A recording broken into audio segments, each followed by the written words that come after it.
बाबा साहब ने समानता का अधिकार देने के लिए एक विशेष वर्ग जो अर्श पर है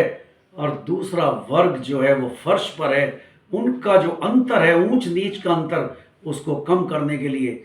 अपने साइमन कमीशन के बीच आरक्षण की व्यवस्था के लिए बात रखी। बाबा साहब ने डिमांड की और पुरजोर डिमांड की कि एक दलित वर्ग के व्यक्ति को, अनुसूचित जाति के व्यक्ति को 2 वोट का अधिकार दिया जाए।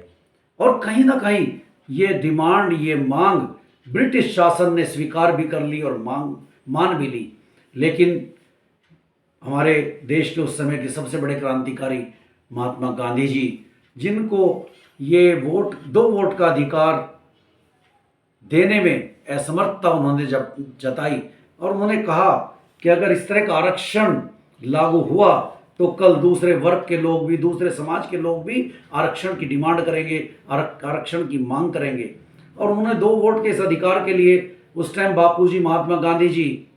पुणे की सर्वदा जेल में सजा काट रहे थे, जेल में थे, और उन्होंने वहीं पर ही जेल के अंदर ही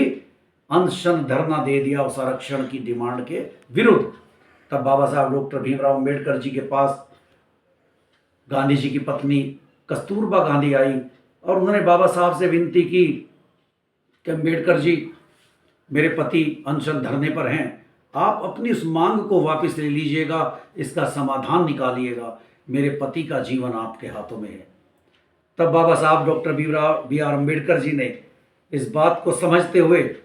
कि कहीं ऐसा ना हो मैं अपनी जीत पर अड़ा रहूं अपने समाज को